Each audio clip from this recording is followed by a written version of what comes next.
Ça commence à être un peu lointain, même si c'est vrai que ça restera toujours proche parce que c'était une année particulière pour moi, notamment parce que je débutais ma carrière et que forcément elle a commencé avec une année comme celle-ci, on s'en souviendra toujours comme si c'était récent. L'état d'esprit général, l'état d'esprit du groupe, le début d'une belle aventure qui a duré après plusieurs saisons et surtout la concrétisation d'une année assez exceptionnelle en termes de résultats, en termes d'ambiance, de joie de vivre, de cohésion d'équipe. Et pour un jeune joueur comme moi à l'époque, c'était le top de pouvoir côtoyer un groupe qui vivait si bien.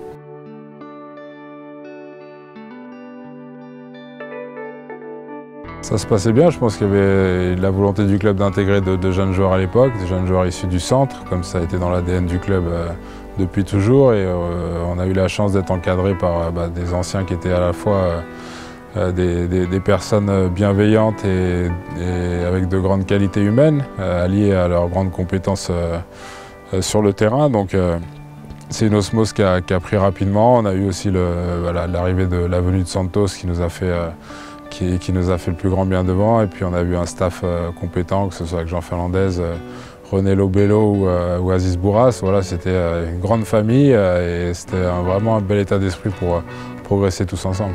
J'étais content d'être dans le groupe, j'étais souvent sur les feuilles de match, donc j'étais souvent sur le banc. Et les 11 fois où j'ai joué, c'était parce que le coach avait décidé de faire une défense à 5, donc à jouer à 3 défenseurs centraux.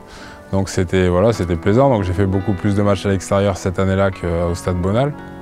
Et je me souviens quand les rares fois où on jouait à 5 derrière au Stade Bonal, ça se passait toujours mal, on prenait un but et le coach changeait vite de système, donc il m'est arrivé 1 ou 2 fois de sortir au bout d'une demi-heure de jeu à Bonal en pleine première mi-temps, donc c'était pas toujours plaisant sur le coup, mais bon, ça m'a permis aussi de me forger un caractère, de prendre des expériences très jeunes et puis de savoir m'en servir par la suite pour être encore plus compétitif au niveau mental.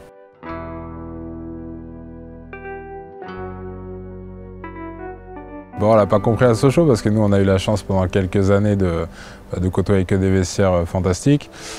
Après forcément en évoluant dans la carrière, on a eu des saisons où on a eu de moins de résultats, on a eu des saisons plus compliquées. Donc là moi je me suis rendu compte à titre personnel de l'importance d'un groupe qui vit bien, de joueurs qui se sentent bien dans un environnement. Et c'est vrai qu'on a eu la chance de l'avoir particulièrement cette année-là. Et puis voilà, après on se rend compte que les équipes qui fonctionnent, qui ont des résultats, c'est un élément important de leur réussite.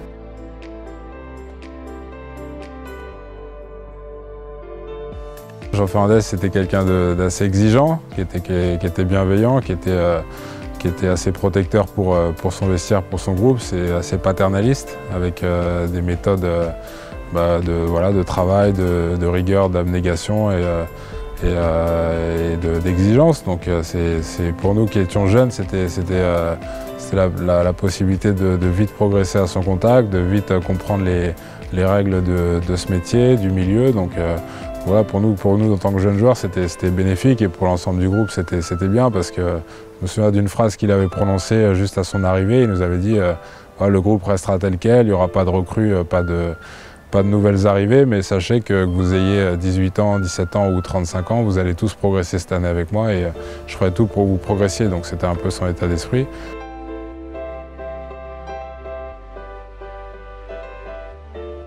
Que de bons souvenirs, hein. J'ai encore pas mal de photos de l'époque, beaucoup de bons souvenirs. Je me souviens de certains matchs en particulier. Je me souviens que j'avais joué à Lorient, je me souviens de quelques matchs qui m'avaient marqué. Et puis c'est un maillot que je dois avoir encore dans mes maillots souvenirs. Donc forcément, on se souvient toujours de maillots avec lesquels on fait de belles saisons et c'était le cas cette année-là. On a eu aussi, on avait un super président, on avait de super supporters, tout le club était poussé vers la réussite et vers une grosse envie d'aller retrouver la Ligue 1 et donc voilà, c'est que des super souvenirs.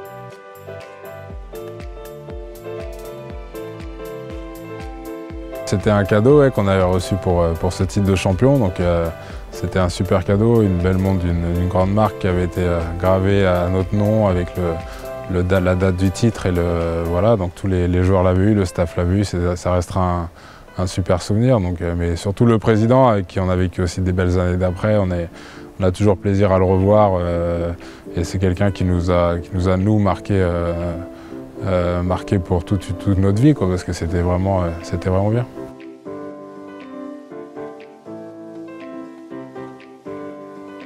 Ça nous a aidés parce qu'on avait fait un sans faute presque à domicile, donc on s'est aperçu que le soutien du public, quand on avait une qualité de jeu qui était intéressante, on a vu sur des matchs difficiles l'aide du 12e homme, et c'était pas galvaudé de le dire ici. Donc voilà, à cette époque-là, les gens suivaient vraiment, étaient à fond derrière nous, étaient proches de nous, que ce soit sur les entraînements, sur les déplacements. Je me souviens que Jean Fernandez attachait beaucoup d'importance à la proximité avec les supporters. Et les gens l'aimaient aussi pour ça, donc voilà, il nous a transmis ça, le fait que nous, on aille partager aussi des moments avec eux. Je me souviens qu'on allait à l'époque dans les usines voir les gens travailler, etc. Donc c'était vrai, on avait envie de rendre aux gens le plaisir qu'ils nous apportaient de venir nous voir et surtout les rendre fiers de nous. Je me souviens, je crois qu'on avait gagné 4-5-0 contre Châteauroux, il me semble. Je ne sais plus exactement, un match à domicile. Mais les matchs à domicile, je me souviens qu'on marquait beaucoup de buts. Ici, on avait vraiment... il suffisait qu'on marque le premier et le deuxième but, et après ça s'enchaînait.